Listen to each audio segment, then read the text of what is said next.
ইটাহারে ভোটের উত্তাপের মাঝে এই শক্তি প্রদর্শনে মনোনয়নপত্র জমা দিলেন তৃণমূল কংগ্রেসের প্রার্থী মোশাররফ হোসেন। বৃহস্পতিবার বিপুল সংখ্যক কর্মী সমর্থকদের সঙ্গে নিয়ে স্লোগানে মুখরিত বিশাল র্যালি করে কর্ণজোড়ায় পৌঁছান তিনি। জয় বাংলা, আবারও তৃণমূল, এমন নানা স্লোগানে সরগরম হয়ে ওঠে গোটা এলাকা। রাস্তা জুড়ে উপচে পড়া ভিড়, সমর্থকদের উচ্ছ্বাসে কার্যত জনসমুদ্রে পরিণত হয় জনগণ। মনোনয়নপত্র জমা দেওয়ার আগে বক্তব্য রাখতে গিয়ে মোশাররফ হোসেন বলেন, মমতা বন্দ্যোপাধ্যায়ের উন্নয়নই আজ বাংলার মানুষের ভরসা। রাস্তাঘাট, স্বাস্থ্য, শিক্ষা সব ক্ষেত্রে যে কাজ হয়েছে মানুষ তার জবাব দেবে ভোটের মাধ্যমে। উন্নয়নের ধারা বজায় রাখতে আমরা মানুষের কাছে যাচ্ছি। এই শক্তি প্রদর্শন ঘিরে ইতিমধ্যেই রাজনৈতিক মহলে শুরু হয়েছে জোর চর্চা। পাল্টা ময়দানে নামার প্রস্তুতি নিচ্ছে বিরোধীরাও। ফলে ইটাহারের ভোট যুদ্ধ যে আরো তীব্র হচ্ছে তা বলাই বাহুল্য। এই প্রসঙ্গে তৃণমূল কংগ্রেস প্রার্থী মোশাররফ হোসেন আরো কি বললেন শুনবো। গরিব অসহায় মানুষের নমিনেশন, আর তাই আজকে দল মত সর্বধর্ম সম্প্রদায়ের মানুষ আজকে স্বতঃস্ফূর্তভাবে নমিনেশনে আমাদেরকে শুভেচ্ছা জানিয়েছেন। আমিও ইটাহারের মানুষকে, প্রিয় ইটাহারবাসীকে আপনাদের মাধ্যমে আমি এই নমিনেশনের আমি তাদের দোয়া আশীর্বাদ প্রত্যাশী।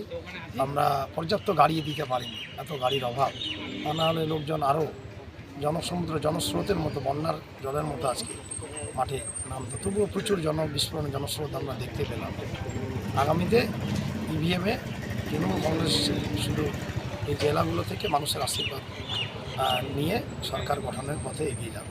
আপনার বিপরীতে দাঁড়িয়ে জনগণ নমিনেশন করছে না। সব দলে স্বাধীনতা আছে, গণতান্ত্রিক অধিকার আছে, সব দল সবার করছে, সবার কথা রাখবে।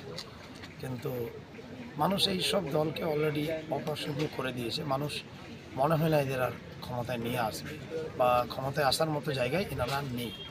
তাই উনি নমিনেশন করছেন, ওনার কোনো শুভেচ্ছা জানাচ্ছি, অন্যান্য দলকেও জানাচ্ছি।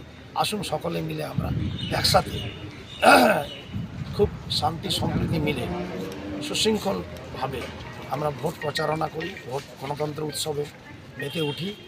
এখানে আমি কাউকে প্রতিহিংসা পরায়ণ চোখে দেখছি না।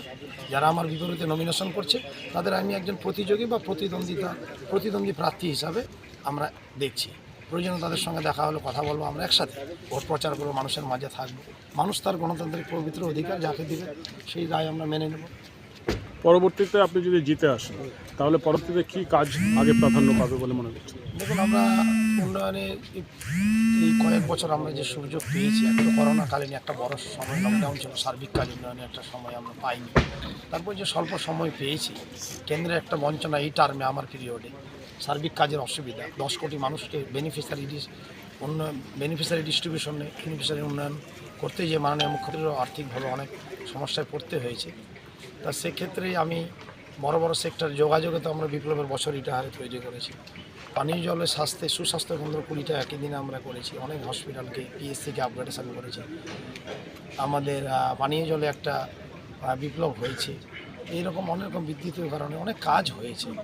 তা সেক্ষেত্রে আমাদের হিসাব 500 কোটি টাকার উপরেও আমি যেগুলো চিঠি চাপারি প্ল্যান এস্টিমেট করে বিধানসভা উত্থাপন করে কাজগুলো আনতে পেরেছি। মাননীয় মুখ্যমন্ত্রীর বেনিফিশিয়ারি ডিস্ট্রিবিউশন তো বাদ, সেটা হাজার হাজার কোটি টাকা পার হয়ে যাবে। তো সেক্ষেত্রে ব্রিজ সেক্টরে আমার একটা কাজ করার ইচ্ছা আছে। আমাদের এটার ফায়ার ব্রিগেড সেন্টারটা আমরা করে ফেলেছি। জমি জটে মামলাতে দীর্ঘদিন কেস হাইকোর্টে ছিল, সেটা আমরা সরকার পক্ষ জয়ী হয়েছে। সেক্ষেত্রে সেটাও দ্রুততার সহিত কাজ শুরু হয়ে যাবে। ইটাহারে পার্ক থেকে আরম্ভ করে ব্রিজে এবং এই ধরনের অনেকগুলো কাজকর্মের একটা সারফেস ট্রিটমেন্ট ওয়াটার প্ল্যান্টের আমার একটা ইচ্ছা আছে। এই ধরনের কাজগুলো আমার করার ইচ্ছা আছে। নিশ্চয়ই আমরা সেগুলো কাজ উন্নয়ন সমৃদ্ধি তৃণমূল কংগ্রেস মমতা বন্দ্যোপাধ্যায় দিবে। ইতিমধ্যে মমতা বন্দ্যোপাধ্যায় নির্বাচনী ইস্তেহার দিয়েছে, প্রতিজ্ঞাবদ্ধ হয়েছেন। সেগুলো কাজ তো চলতেই থাকবে। আমারও কিছু আমরা কী জনমাধ্যমে মানুষের মাঝে আমরা কী কাজ করব, সে আকারে আমরাও একটা নির্বাচনী অঙ্গীকারবদ্ধ অঙ্গীকার আমরা পেশ করব। রায়গঞ্জ থেকে নিজস্ব প্রতিনিধি রিপোর্টার বঙ্গ সংবাদ। আমরা সুনামের সাথে সকল রায়গঞ্জবাসীকে সুস্বাদু খাবার সবসময় পরিবেশন করার চেষ্টা করেছি এবং আপনারাও সবসময় আমাদেরকে আশীর্বাদ করেছেন। এইভাবে আমরা আরেকটা আউটলেট খুলতে চলেছি মোহনবাটির আশেপাশে, সেখানে আপনারা অবশ্যই আসবেন। এখনো আমরা নাম বা ডেট ঠিক করিনি, নাম মোটামুটি ঠিক করেছি, সোল রেস্টুরেন্ট। সেটা আপনারা এসে আমাদেরকে সবাইকে আশীর্বাদ করবেন এবং আপনাদেরকে ওপেনিং ডেট জানিয়ে দেওয়া হবে খুব তাড়াতাড়ি।